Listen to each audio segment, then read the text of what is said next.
Data की types में confusion है और एक्यूरेट और इफेक्टिव मशीन लर्निंग मॉडल बनाने के लिए डेटा कितनी तरह से एमएल में क्लासिफाई होता है ये जानना बहुत इंपॉर्टेंट है।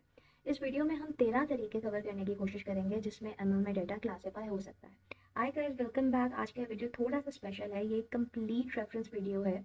जब भी आप एमएल सीखते हो आपको डेटा के बारे में अलग अलग जगह से अलग अलग चीज़ें सुनने को मिलती हैं। जैसे कोई डेटा लेबल्ड डेटा है, कोई स्ट्रक्चर डेटा है, कोई ट्रेनिंग डेटा है, क्लीन डेटा है, नॉइजी डेटा है। ये सब एक मुख्तलिफ तरह के नाम है। आज हम एक ही वीडियो में इसको कवर करेंगे। लेकिन एक चीज़ इंपॉर्टेंट है, ये 13 की 13 जो डेटा की टाइप्स हैं ये सब हम बिगनर लेवल के लिए इक्वली इंपॉर्टेंट नहीं है। कुछ को हमें क्लियरली और डिटेल में क्रिटिकली एनालिसिस करना होगा और कुछ सिर्फ अवेयरनेस के लिए है कि हमें पता हो कि डेटा की टाइप्स क्या है। तो थोड़ा सा okay, so start with the separately looking for each card. Now we know कि हर मॉडल बेसिकली डेटा से शुरू होता है और मशीन लर्निंग मॉडल्स जो है वो कभी भी कोड से नहीं सीखते, वो डेटा से सीखते हैं। तो कोडिंग पे लाने से पहले there are some theoretical understanding जिसकी नॉलेज होना मुझे बहुत ज़रूरी है। और वैसे भी जो मशीन लर्निंग के हम कुछ खास स्टेप्स की तरफ बढ़ते हैं जिसमें हमारे पास ईडीए एक्सप्लोरेटरी डेटा एनालिसिस है या फीचर इंजीनियरिंग है या इवन मॉडल्स की वर्किंग है, तो वहाँ पर भी डेटा और उनकी टाइप्स की अंडरस्टैंडिंग होना बहुत ज़रूरी है। सो लेट्स सी कि मशीन लर्निंग के अंदर डेटा टाइप्स कौन सी हैं and why they are so important. So हम इन 13 टाइप्स के बारे में बात करेंगे और हम बारी बारी हर एक डायमेंशन को देखने की कोशिश करेंगे कि किस तरीके से हर एक डायमेंशन जो है वो मेरे लिए इंपॉर्टेंस रखती है। अब पहला और सबसे इंपॉर्टेंट क्लासिफिकेशन है एनोटेशन के हिसाब से, जिसको कहते हैं लेबल्ड वर्सेस अनलेबल्ड डेटा। कि मेरे पास जो मशीन लर्निंग मॉडल की ट्रेनिंग के लिए डेटा आ रहा है वो लेबल्ड है या अनलेबल्ड है।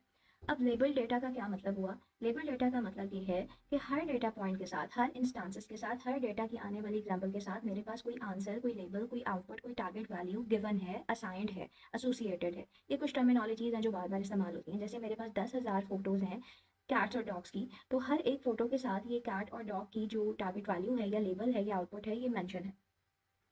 मशीन इन एग्जाम्पल से सीखती है और जब भी हम इस तरह का डेटा मशीन लर्निंग मॉडल को देते हैं लर्निंग और ट्रेनिंग के लिए, तो हम उसको कहते हैं कि ये सुपरवाइज लर्निंग है।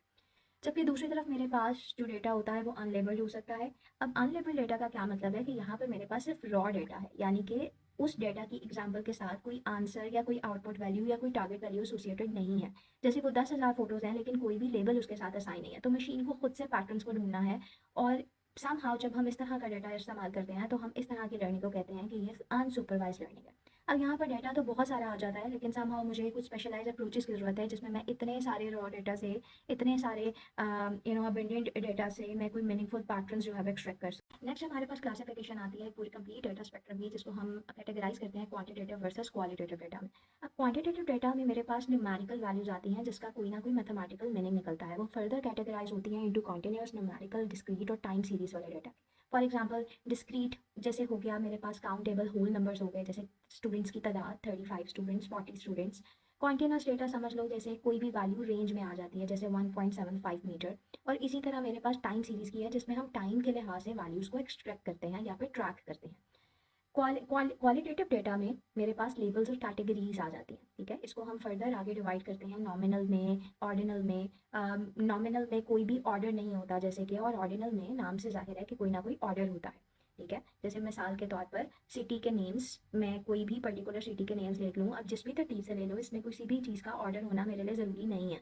ऑर्डिनल वैल्यू लगती है कि जैसे ऑर्डर में है, जैसे small, medium, large, Excel.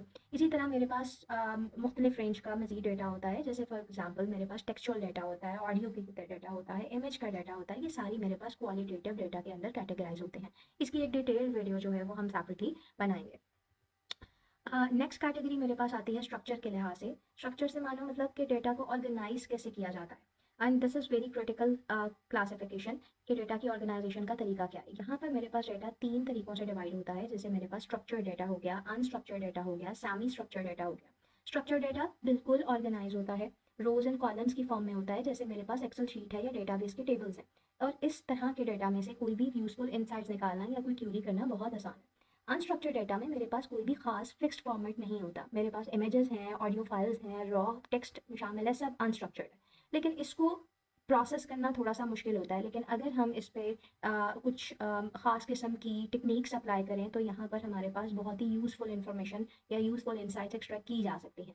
Now semi structured data थोड़ा सा मिक्स होता है स्ट्रक्चर और अनस्ट्रक्चर्ड के फॉर्मेट में। कुछ स्ट्रक्चर्ड है लेकिन पूरी तरीके से टेबल फॉर्मेट में नहीं है, जैसे आपकी जिसम की फाइल्स हो गई या एक्सएमएल फाइल्स हो गई या HTML के डॉक्यूमेंट्स हो गए। ये सारी कैटेगराइजेशन आती है आपकी सेमी स्ट्रक्चर में। रियल वर्ल्ड एग्जांपल से अगर हम थोड़ा सा मिलाने की कोशिश करें तो स्ट्रक्चर्ड में I am gonna categorize like bank transactions के रिकॉर्ड्स आ गए जिसको हम सिक्वल डेटाबेस के अंदर स्टोर करके रखे हुए हैं। स्टूडेंट के मार्क्स आ गए जैसे एक्सेल शीट के अंदर उसको स्टोर करके रखे हुए हैं। अनस्ट्रक्चर्ड में मान लो जैसे आपके व्हाट्सएप के वॉइस मैसेजेस हो गए, फेसबुक की फोटोज हो गई, या फिर कोई भी न्यूज़ आर्टिकल्स हो गए। सेमी स्ट्रक्चर्ड में हम बात करें तो आपके ट्विटर का प्रोफाइल डाटा जेसन फॉर्मेट में है, आपकी वेबसाइट HTML फॉर्मेट में है, या ईमेल के हेडर्स हो गए, ये सारी चीज़ें सेमी स्ट्रक्चर्ड में। सो नेक्स्ट कैटेगरी हमारे पास आती है data bye source and timeline, यानी कि डेटा कहाँ से आ रहा है और कब आ रहा है। अब सोर्स के अंदर यहाँ पर दो कैटेगरी आती है, या तो डेटा हमने कलेक्ट किया होता है, इकट्ठा किया होता है, या फिर हम डेटा स्क्रैप करते हैं। अब कलेक्टेड डेटा बेसिकली ऐसे डेटा को रेफर किया जाता है जिसमें हम डायरेक्टली कुछ रिसर्चर्स और ऑर्गेनाइजेशन से अपनी असाइन प्रॉब्लम के मुताबिक डेटा को खुद इकट्ठा करते हैं। अब उसके लिए जो हम टूल यूज़ करते हैं वो सर्वेज हो सकते हैं, एक्सपेरिमेंट्स हो सकती हैं, ऑब्जर्वेशन हो सकती हैं, या इस तरह के बेतहाशा दूसरे मेथड। लेकिन यहाँ पर जो डेटा हम इकट्ठा करते हैं वो बेसिकली हमारी प्रॉब्लम से रेलेवेंट, हमारी कोर नीड्स को कंप्लीट करता है। और अगर हम प्रोसेस को ठीक से करेंगे सो पूरी हमें बड़ी एश्योरिटी होती है कि by the end of the day जो इन्फॉर्मेशन मेरे पास गैदर हो रही है that is the relevant and the accurate information. जबकि दूसरी ऑप्शन मेरे पास स्क्रैप डाटा की है। अब स्क्रैप डाटा बेसिकली हम already existing data from the websites या दूसरे ऑनलाइन सोशल प्लेटफॉर्म्स के जरिए जो है वो ऑटोमेटिक टूल्स का इस्तेमाल करते हुए डाटा को अपने पास इकट्ठा करते हैं। अब इन टूल्स को नॉर्मली वेब स्क्रैपर्स कहा जाता है, तो इसी नाम से बेसिकली निकला है कि अगर हम डाटा को वेब के थ्रू एक्सट्रैक्ट करेंगे तो हम बेसिकली स्क्रैप डाटा यूज़ कर रहे हैं। अब ये डाटा बेसिकली बहुत एबेंडेंट डाटा होता है, बहुत वास्ट अमाउंट का, लार्ज अमाउंट की इन्फॉर्मेशन जो है वो हमारे पास लेकर आता है। This is somehow a very useful resource to gather the publicly available data, जो कि मुख्तलिफ सोर्सेज में हमारे पास पड़ा हुआ मिल जाता है। मिसाल के तौर पे सोशल मीडिया प्लेटफॉर्म से, या कोई नई वेबसाइट्स का डाटा, रिव्यूज़ का डाटा, कोई ऑनलाइन डाटा बेसिस का data. So somehow this is beneficial in different kind of domain. So next अगर हम टाइमलाइन के हिसाब से देखें तो टाइमलाइन मीन्स कि हम डेटा को बेसिकली कब किस पोर्शन में या कहाँ से इकट्ठा कर रहे हैं। तो इसका मतलब ये है कि यहाँ भी दो कैटेगरीज हैं कि या तो मेरा डेटा जो है वो हिस्टोरिकल होगा, या फिर मेरा डेटा जो है वो अभी का live data, current most recent observation वाला डेटा होगा। अब हिस्टोरिकल डेटा में मेरे पास सारे पास्ट रिकॉर्ड्स आ जाते हैं, और इस तरह का डेटा जो है वो नॉर्मली ट्रेंड एनालिसिस के लिए बहुत ज़्यादा यूजफुल होता है। तो एग्जाम्पल्स जो हम यहाँ पर ले सकते हैं that is past sales records का डाटा, मुझे वेदर का डाटा देखना है, या मुझे स्टॉक मार्केट का डाटा देखना है, या कोई पर्टिकुलर ट्रेंड को एनालिसिस करना है, या कस्टमर का लॉन्ग टर्म बिहेवियर एनालिसिस करना है। तो इन सारी चीज़ों के लिए हमारे पास हिस्टोरिकल जो पहले काम हो चुका है, जो पहले एक्सपीरियंसेस या इवेंट्स एग्जिस्ट कर चुके हैं, अगर हम उनका डाटा लाकर कोई करंटली अपने मॉडल को ट्रेन करें या फिर कोई इस तरह से पैटर्न का एनालिसिस करें, तो बेसिकली हम हिस्टोरिकल डाटा यूज़ कर रहे हैं। ऑन द अदर हैंड मेरे पास जो है वो करंट डेटा आता है, यानी कि real time data sometimes live systems में यूज़ होता है, और इस तरह का डेटा ऐसी इंफॉर्मेशन को रिप्रेजेंट कर रहा होता है जो बिल्कुल अभी की अप टू डेट या मोस्ट रीसेंट ऑब्जर्वेशंस होती हैं। तो इस तरह का डेटा बहुत यूज़फुल होता है अगर हमने रियल टाइम कोई एनालिसिस करना हो, या फिर कोई रियल टाइम मॉनिटरिंग करनी हो, या रियल टाइम डिसीजन मेकिंग करनी हो, और हमें उसके लिए लाइव सेंसर्स की रीडिंग्स रिक्वायर्ड हो। तो इस तरह की एग्जाम्पल्स के लिए या इस तरह की एक्सपेरिमेंट्स के लिए हमारे पास ये डेटा बहुत यूज़फुल। नाउ नेक्स्ट क्लासिफिकेशन मेरे पास आती है डेटा बाय पर्पस, और इसके अंदर हम अपनी ट्रेनिंग, वैलिडेटिंग और टेस्ट काइंड ऑफ डेटा जो है वो रखेंगे। अब ये क्लासिफिकेशन बहुत इंपॉर्टेंट है क्योंकि ML के अंदर पूरे प्रोसेस में हमारे पास इस तरह का डेटा के नाम हम मल्टीपल टाइम सुनेंगे। सो ट्रेनिंग डेटा यानी कि ट्रेनिंग सेट से मुराद ये वो वाला डेटा है जिसके ऊपर मेरा मशीन लर्निंग मॉडल ट्रेन होता है। और अगर हम डेटा को 100% की रेंज में देखें तो नॉर्मली 70% हम ट्रेनिंग डेटा को कंसीडर करते हैं। अब मॉडल जो मेरा मशीन लर्निंग एल्गोरिथम है, मेरा मॉडल है, वो इसी डेटा से सीखता है, इसी डेटा के अंदर से पैटर्न्स को आइडेंटिफाई करता है, अपने वेट सेट करता है, सब यहीं से वो लर्न करेगा। नेक्स्ट हमारे पास ट्रेनिंग सेट के अलावा जो दूसरा सेट हम कंसीडर करते हैं that is the validation set. अब यहाँ पर हम मॉडल को बेसिकली ट्यून करते हैं, और ट्रेनिंग के दौरान ही हम मॉडल की ट्यूनिंग का काम कर रहे होते हैं। अगर हम 100% की वेटेज को देखें तो हम नॉर्मली 15% अप्रॉक्सीमेटली डेटा वैलिडेशन में रखवाते हैं। अगर मेरा मॉडल ट्रेनिंग डेटा पे बड़े अच्छे से परफेक्टली परफॉर्म करता है लेकिन वैलिडेशन पे इतने अच्छे रिजल्ट्स नहीं देता, तो इसका मतलब ये है कि मेरा डेटा ओवरफिट हो गया है। अब यहाँ पर ये नाम थोड़े से अजीब लग रहे होंगे, लेकिन हम इसको डिटेल में एक सेपरेट वीडियो में देखेंगे जब हम ML के प्रोसेस को कवर अप कर रहे होंगे। थर्ड हमारे पास टेस्ट सेट है, यानी कि टेस्ट डेटा है। ये बेसिकली फाइनल एग्जामिनेशन डेटा है और हम इसको सिर्फ एक ही बार यूज़ करते हैं, बिल्कुल एंड में, जब हम मशीन लर्निंग का पूरा प्रोसेस अपने तरीके से ख़त्म कर चुके होते हैं। यानी कि जब मेरा ML का मॉडल पूरी तरीके से रेडी हो, तो अब हम इसको इस अंदाज में टेस्ट करेंगे कि अगर मैं अपना ये मॉडल रियल लाइफ में लेकर जाऊंगे तो रियल लाइफ में न्यू और अनसीन डेटा पे ये कैसे बिहेव करेगा। तो वो बिहेवियर एनालिसिस हम इनडोर रहते हुए अपने टेस्ट सेट के थ्रू एनालिसिस कर सकते हैं। That is basically the thing. एक गोल्डन रूल ये है कि टेस्ट सेट को हम ट्रेनिंग या वैलिडेशन के दौरान कभी भी यूज़ नहीं करते, और ये बेसिकली रियल वर्ल्ड परफॉर्मेंस का एक सिंपली सा ऑनेस्ट टेस्टिंग। नेक्स्ट क्लासिफिकेशन हम दो तरीक़ों से करेंगे कि मेरा डेटा जो है वो ओरिजिन क्या है मेरे डेटा का, यानी कि डेटा कहाँ से आया है, और दूसरा यूनिकनेस क्या है। अब डेटा ओरिजिन के अंदर हमारे पास दो पर्टिकुलर डिवीजन्स होती हैं, जिसमें से एक को हम कहते हैं कि ये मेरे पास रियल डेटा है और दूसरे को हम कहते हैं कि ये मेरे पास सिंथेटिक डेटा है। डेटा ओरिजिन मतलब कि मेरा डेटा कहाँ से आया है। अगर तो डेटा रियल डेटा है, रियल वर्ल्ड से आया है, तो इसका मतलब कि मैंने इसको समहाउ किसी ना किसी मेथड के थ्रू एक्चुअल वर्ल्ड से कलेक्ट किया है, मे बी सेंसर्स के ज़रिए, मे बी सर्विस के ज़रिए, मे बी ट्रांजेक्शन्स के ज़रिए। और ऑन द अदर हैंड मेरे पास जो दूसरा डेटा है that is the synthetic data. अब सिंथेटिक डेटा बेसिकली नाम से जाहिर है कि ये आर्टिफिशियली जनरेट होता है। नॉर्मली कब यूज़ होता है, जब मेरा रियल टाइम डेटा स्कार्स हो, अगर सेंसिटिव हो या कॉस्टली हो, या इसके अंदर कुछ गैप्स रह जाएं, तो उसको फिल करने के लिए हम आजकल AI की मदद से सिंथेटिक डेटा बनाते हैं, और ये वाला प्रोसेस अब बहुत कॉमन हो गया है। लेकिन quality of this synthetic data totally depends on the accuracy of underlying models, के जो हम मॉडल का इस्तेमाल कर रहे हैं, जो एल्गोरिथम्स का हम इस्तेमाल कर रहे हैं अपना सिंथेटिक डाटा बनाने के लिए, वो कितना % एक्यूरेट है। And very obvious, synthetic data अभी तक फुली से जो हमारे रियल वर्ल्ड डाटा की कॉम्प्लेक्सिटीज़ हैं उसको 100% कैप्चर नहीं कर पाता। थोड़ा सा अगर एग्जांपल के पॉइंट ऑफ व्यू से देखें कि ये सिंथेटिक डाटा बेसिकली यूज़ कब होता है, तो you can take an example of may be medical data, जहाँ पे रियल पेशेंट डाटा के कुछ प्राइवेसी इश्यूज आ जाएं, तो उसको फुलफ़िल करने के लिए हम AI की मदद से वो डेटा प्रोड्यूस करते हैं। मे बी कुछ ख़ास किस्म के रेयर इवेंट्स, जैसे फ्रॉड के इवेंट्स या एक्सीडेंट के इवेंट्स, जहाँ पर मेरे पास कम्प्लीटली रियल लाइफ एग्जांपल्स नहीं होती।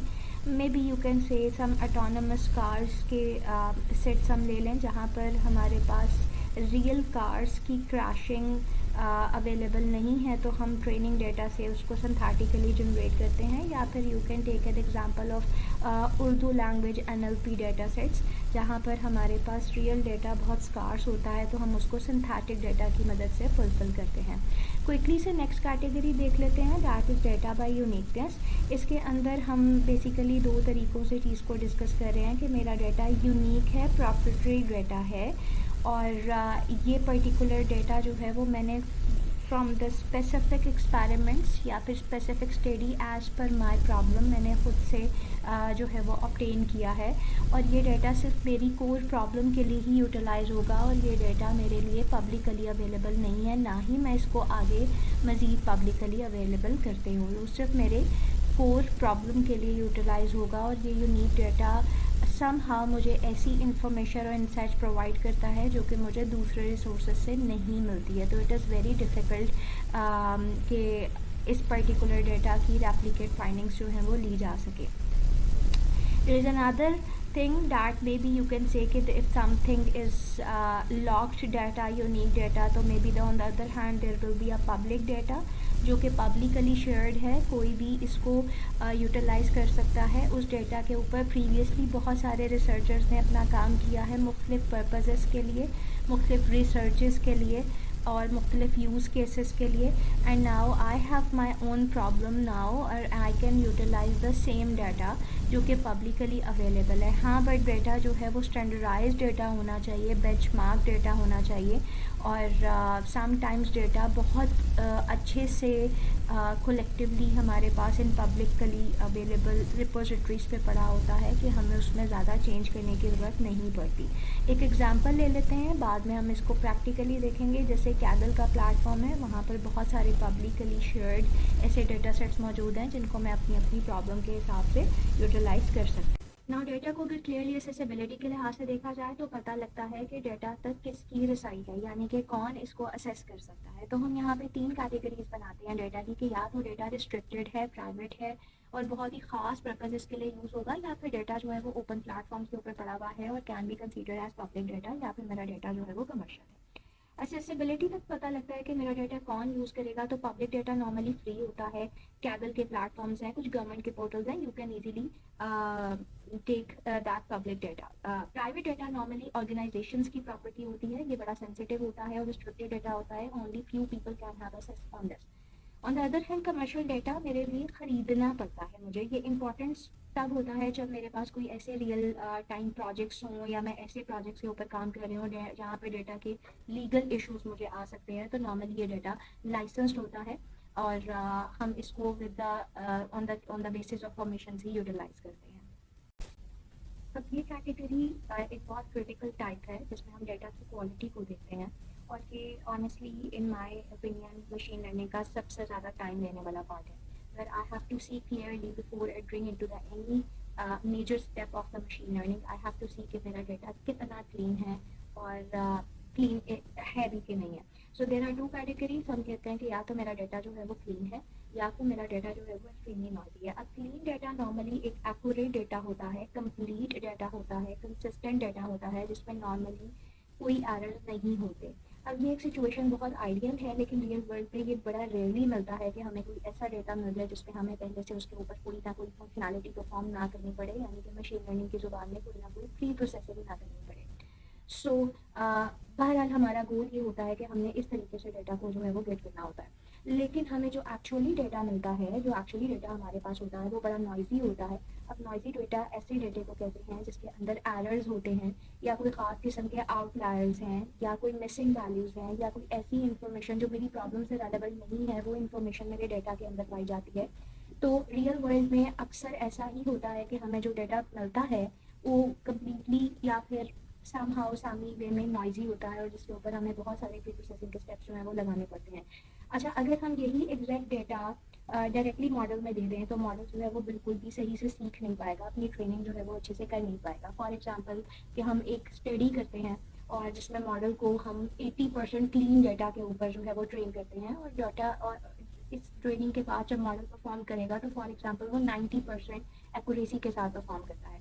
बट द सेम मॉडल जो कि अभी की हालत में, अभी की स्टेट में अच्छे से परफॉर्म कर रहा है, अगर उस सेम मॉडल को हम 80% नॉइजी डेटा के साथ परफॉर्म करवाएं या ट्रेनिंग करवाएं, तो अब जो उसकी परफॉर्मेंस होगी on the accuracy that will be just 67%। तो एक ब्रीफ एग्जांपल देने का मकसद सिर्फ इतना था कि डेटा क्लीनिंग का जो प्रोसेस है it is not optional. It basically directly determines कि मेरा मॉडल की क्वालिटी क्या होगी, मेरा मॉडल कैसे रिजल्ट्स प्रोड्यूस करेगा, जिसको हम ऑफ कोर्स डिटेल में प्रैक्टिकली भी देखेंगे। डेटा बाय लाइफ साइकिल हमारे पास किस तरीके से आता है। डेटा रॉ होता है, उसको हम किसी तरीके से प्रोसेस करते हैं और फिर जो है वो उसको इंटरप्रेट किया जाता है, यानी कि मेरे पास वही डेटा कुछ खास किस्म की इंसाइट्स या इन्फॉर्मेशन निकालने के काबिल होता है। अब लाइफ साइकिल से मतलब ये है कि डेटा का बेसिकली जर्नी क्या है। तो रॉ डेटा सीधा डायरेक्ट सोर्स से मेरे पास आता है। अब ये डेटा नॉर्मली मेसी होता है, इनकन्सिस्टेंट होता है। अब प्रोसेस डेटा जो है वो ऐसा डेटा है जिसको हम खुद क्लीन कर चुके हों और नॉर्मलाइज कर चुके हों, और नाउ इन आर ओपिनियन वो डेटा बेसिकली एमएल की प्रोसेस में या एमएल की पाइपलाइन में या मॉडल्स को या एल्गोरिथम्स को देने के लिए रेडी हो गया हो। इंटरप्रेटेड डेटा वो डेटा है जिससे हम मीनिंगफुल इंसाइट्स निकाल लेते हैं, और ये पाइपलाइन बेसिकली किसी भी मशीन लर्निंग प्रोजेक्ट का एक पार्ट होता है।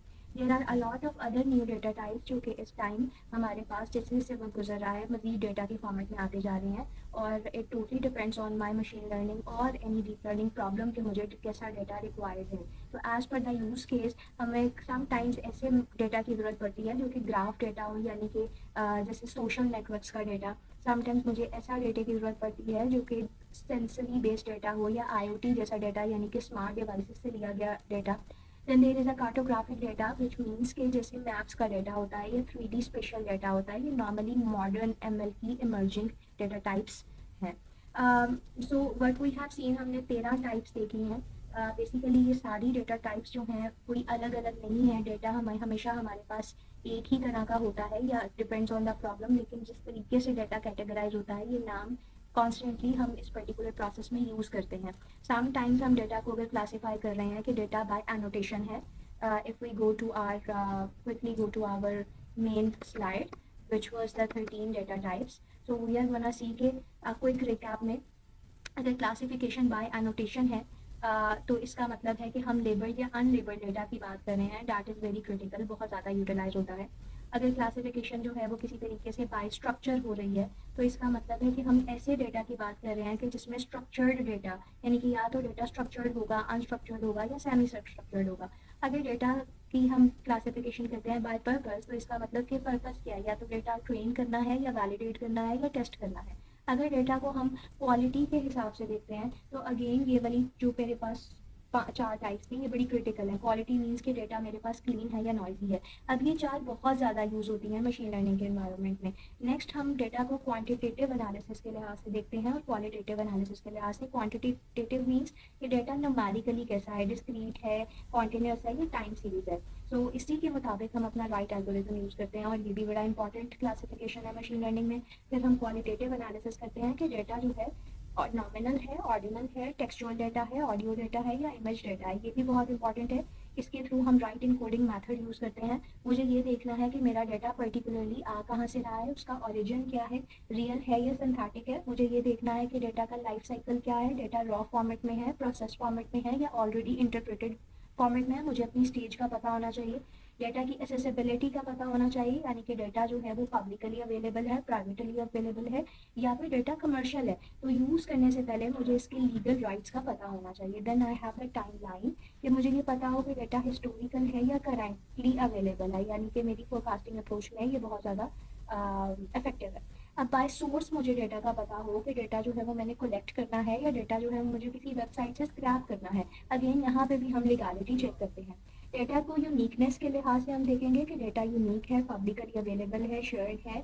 So it depends. यहाँ से मुझे पता लगेगा कि डेटा को हम रिप्रोड्यूस कर सकते हैं या नहीं कर सकते। डेटा को नई टाइप्स के लिहाज से हम देख सकते हैं कि डेटा जो है वो ग्राफिकली है, डेटा IoT बेस्ड है, कैटोग्राफिक है, 3D डेटा है। अब यहाँ पर हम एडवांस और स्पेशलाइज्ड ML एरियाज जो है वो एक्सप्लोर करते हैं।